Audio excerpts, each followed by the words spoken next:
Subscribe कीजिए अभी credit settlement channel को और बेल आइकन को दबाइए लेटेस्ट एजुकेशनल वीडियो सबसे पहले देखने के लिए।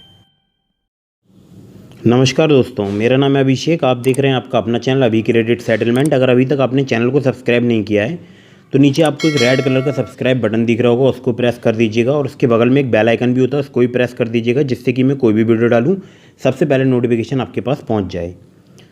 तो दोस्तों, आपको पता होगा कि सरकार ने एक एफिडेविट दिया था शुक्रवार को कोर्ट में, मतलब 1 तारीख को, और जिसमें उन्होंने हलफनामे में कहा था कि हम ब्याज पे जो ब्याज लग रहा है मोरेटोरियम के दौरान उसमें हम छूट प्रदान करेंगे। इसके बाद एक और गुड न्यूज़ निकल के आ रही है।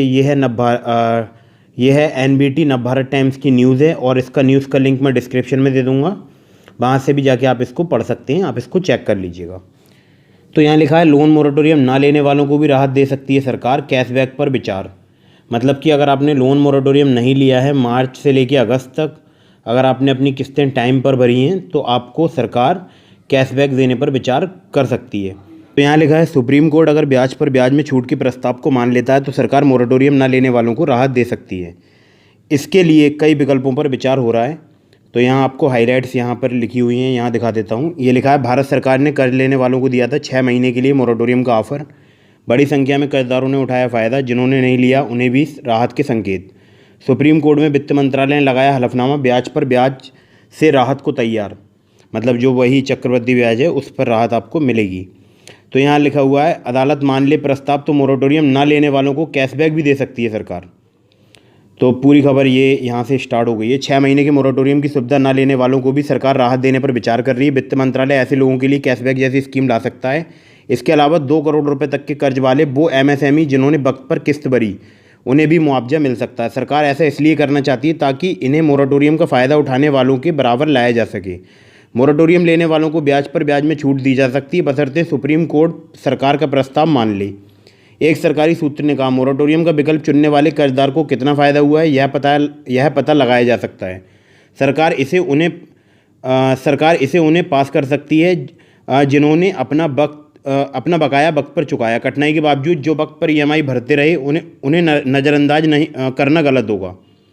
मोरेटोरियम से जुड़े पूरे आंकड़े अभी तक नहीं आए हैं, इस वजह से अभी डिटेल्स पर काम नहीं हुआ है। एक बार सुप्रीम कोर्ट वित्त मंत्रालय का प्रस्ताव मान ले तो सरकार इस दिशा में आगे बढ़ सकती है। पिछले कुछ सालों से राज्यों ने कई बार किसानों की कर्ज माफ़ी के फैसले किए, जिसकी आलोचना केंद्र और रिजर्व बैंक इस आधार पर कर चुके हैं कि इससे ईमानदार कर्जदाताओं को सजा दी जा रही है।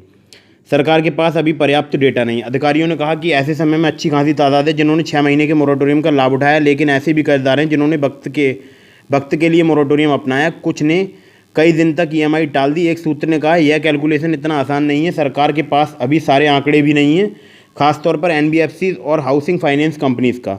राहत देने का क्या हो सकता है तरीका? रेटिंग एजेंसी ICRA के उप निदेशक अनिल गुप्ता के अनुसार समय पर भुगतान करने वालों को राहत देने का यह तरीका यह भी है कि सरकार उनके मूल बकाये में से ब्याज पर ब्याज का एक हिस्सा कम कर दे।